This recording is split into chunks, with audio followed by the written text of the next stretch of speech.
Hola amigos, perdí uno de los grandes amores de mi vida, Cristina, la quiero mucho. Esta es una declaración que dio Iñaki Urdangarín el viernes por la noche a Jordi Basté en la televisión catalana, de Cataluña, perdón, que la verdad es que fue quizá el momento más emotivo de toda la entrevista. Es una entrevista que a mí me sorprendió realmente porque creía que haría algo para salir del paso, que no contestaría con, con tópicos, ¿no? Con esas frases hechas a las que suelen recurrir las personas famosas para no decir nada.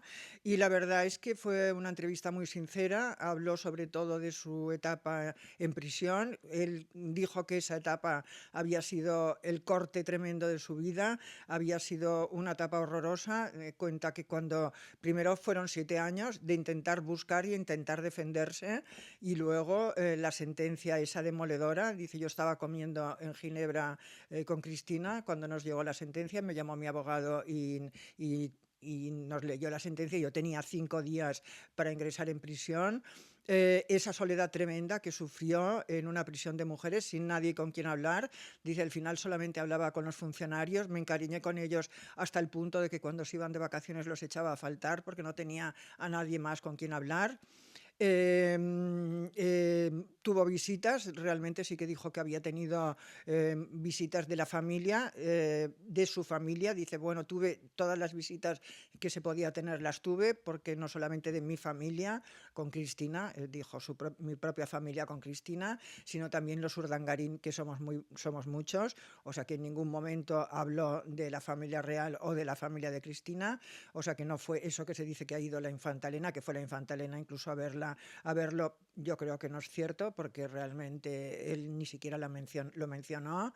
Dijo que había escrito muchas cartas, que había escrito muchas notas, había llenado muchos cuadernos. Primero escribía solamente cartas. Dice: los hombrosos que me enviaban cartas, gente a la que ni siquiera conocía. Incluso dio nombres, una señora de Tarragona, otra persona del País Vasco, que le escribían todas las semanas, que le enviaban paquetes de libros, que estaban al tanto de él, ¿no? Que se preocupaban de él. Eso a él le llamaba, le emocionaba, ¿no? Hablaba con emoción de esos momentos, porque decía: nadie se acuerda de la gente que está en prisión. Y es verdad, cuando se sale de prisión parece que ya te olvides. Y él mismo hacía autocrítica y decía: yo mismo ya no me acuerdo, ¿no? de la gente que estaba en prisión, y sin embargo pues están allí. O sea, que decir, son personas que están sufriendo, que están padeciendo soledad. La prisión es tremenda para todo el mundo. Evidentemente son delincuentes los que están en prisión, pero es igual, sigue siendo algo muy duro.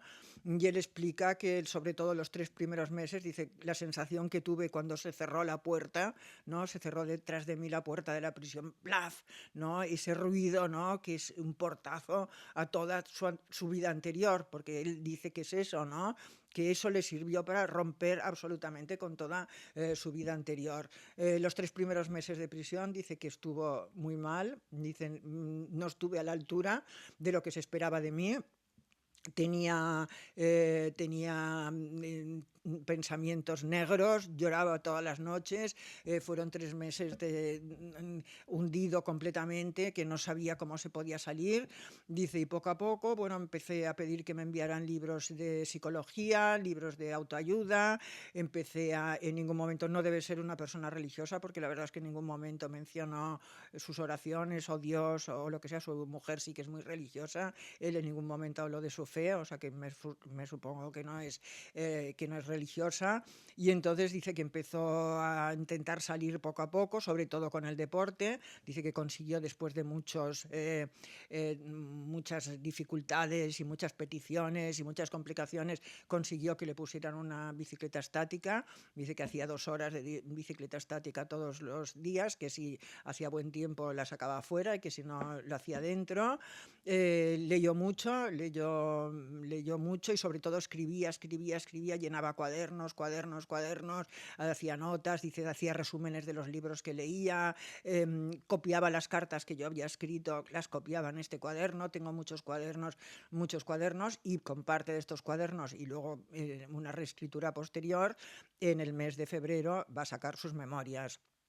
el mismo viernes que se emitía la entrevista, la editorial Grijalbo, que forma parte del grupo Random House, anunció las memorias de Iñaki Urdangarín, cosa que yo ya había contado en un vídeo en el mes de junio, que si lo queréis ver, se llama Exclusiva. Iñaki va a publicar sus memorias en el mes de junio, que por cierto todo el mundo lo desmintió en aquel momento, me llamaron de todo, dijeron que no era verdad, incluso amigos míos, ¿no? que lo dijeron, ¿no? Y contaron que yo mentía. Bueno, pues ahora se ha demostrado que no, y como dice mi director Luis Pliego, al final el tiempo siempre nos va a dar la razón. Pilar siempre me dice cuando yo dudo, ¿no? Y digo, ostras, Luis, pero qué horror, pero qué oficio este, ¿no? Que siempre has de tropezarte con estas opiniones de los compañeros, ¿no?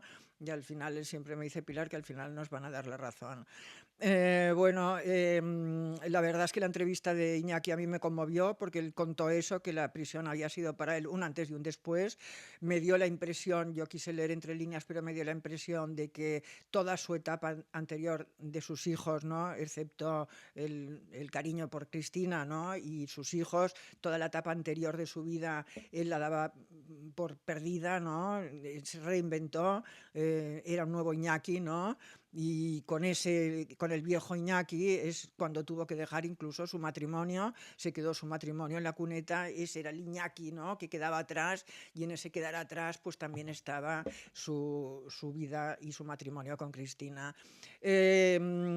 Claro, él sigue ligado, él realmente, yo creo que él, a ver, él no considera que haya cometido delito. De hecho, él dice, mi madre y mis hijos saben que no soy un delincuente, o sea, que él no considera que haya hecho un delito. Pienso que en el fondo le echa la culpa a la familia real de todo lo que le ha pasado. Seguramente piensa que si no hubiera entrado en la Casa Real no le hubiera pasado nada de todo esto. Yo detecto, me han dicho, deduzco, bueno, no sé cómo contarlo, que está profundamente arrepentido de haber estado en la familia real. Le ha, le ha partido su vida en dos, realmente. Lo único bueno que ha sacado de eso son sus hijos, a los que adora. También ha cambiado su forma de tratarlos, porque dice, yo antes era muy duro y ahora ya no lo soy un padre próximo, un padre comprensivo. Dice, antes yo siempre era un padre que exigía disciplina, que era un padre severo, ¿no? Y ahora me he dado cuenta que no es así como hay que educar a los hijos. Y luego cuando dice eso de Cristina, hay un momento que está muy bien porque yo creo que alude dos veces a Cristina en esta entrevista.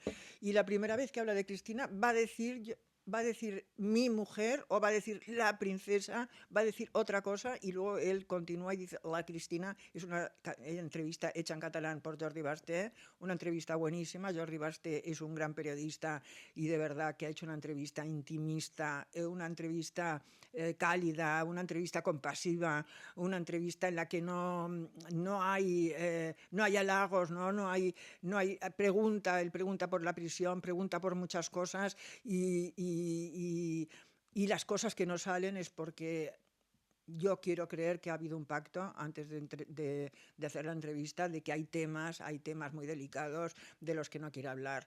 Bueno, realmente la familia real sigue siendo la familia de sus hijos siguen formando parte de la familia del reino, de la familia real. Cuando hay alguna ceremonia oficial, la comida esa que hubo hace un par de semanas, entierros, funerales, sus hijos van a ir y van a ver a los reyes, de los reyes actuales y los reyes de antes, que son sus tíos y sus abuelos, ¿no? Y yo creo que él tampoco quiere hacer sangre por eso. No creo que sea porque le han dado dinero, como he oído decir estos días, que le hayan pagado, que le hayan sobornado, ¿no? Sino que realmente lo hace por sus hijos. Bueno, él dice muy claro, la infanta Cristina, que fue uno de los grandes amores de mi vida, y cuando dice fue uno de los grandes amores, uno diría, pues ha sido el gran amor de su vida. Pero él dice uno de los grandes amores, ¿por qué? Porque ahí, en esa entrevista, le acompaña Ainhoa. Esa entrevista, su novia actual, su pareja actual, le acompañó a esta entrevista con Jordi Basté. Y claro, si está ahí delante, tú no vas a decir, Cristina fue el gran amor de mi vida, ¿no? No la menciona Ainhoa. En un momento dado, Jordi habla con su hijo Pablo, con el que está aquí en Barcelona jugando a balonmano. Por cierto, que da una exclusiva, porque los periodistas malvados siempre decíamos, Miguel, ¿qué está haciendo en Madrid? Pues, ¿qué está haciendo? Pues no hace nada, Miguel. Y él dice que Miguel está trabajando en una entidad financiera, o sea que realmente también está trabajando. Me sorprende que hable del cariño que quiere a Cristina, la habla en presente, yo quiero a Cristina. Y luego al final acaba de una manera, creo que muy bonita, porque se pone el sol, ¿no? Y está él con Jordi, están los dos en la puesta de sol, está de espaldas. Y entonces él dice, la gente dirá que porque yo que he estado en la cárcel puedo ayudar a los demás. Y creo que esa es una de las razones por las que puedo ayudar a los demás, porque yo he sufrido mucho y puedo entenderlos. A mí me parece que es una buena conclusión esto de decir, yo he estado ahí en el fondo, he estado en el pozo, ¿no? He conseguido salir y puedo ayudar a los demás a que también salgan.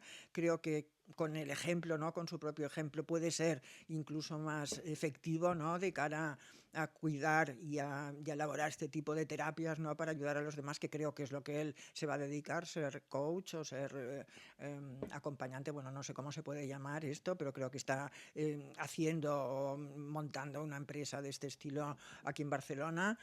Me gustaría ponerse en sus manos, ponerme en sus manos, porque la verdad es que está bastante bien, es bastante guapetón. Me parece mucho más guapo este Iñaki con esa cara de haber sufrido, ¿no? Delgado, con arrugas, tiene una expresión vulnerable, unos ojos tristones, la verdad, a pesar de que todo lo que decía era positivo y decía que había salido del pozo y que había salido adelante, que estaba orgulloso de sí mismo, que le había costado mucho, pero que al final lo había conseguido, pero tiene cierto aire de tristeza, ¿no? Que antes la verdad es que no tenía, y me resultó muy, muy, no sé, muy cercano. Muchas de las cosas que decía me sentía identificada, y me supongo que muchas de las personas que estábamos viéndolo también. Hay que darle una segunda oportunidad, o sea que adelante Iñaki, y leeré esas memorias con muchísimo interés, que seguro que lo tienen.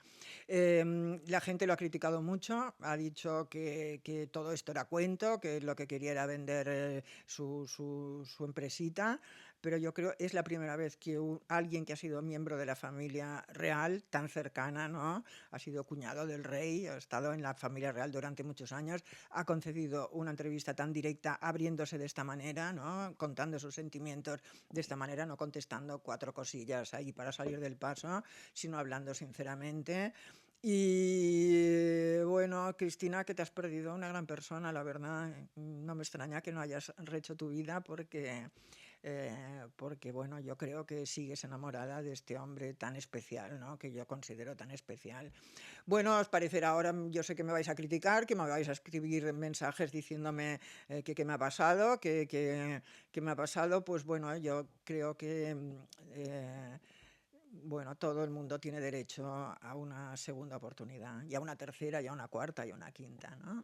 Bueno, pues nada, os dejo con esta crónica vuela pluma de lo que ha sido esta entrevista, y os deseo lo mejor. Ya iremos comentando esta semana.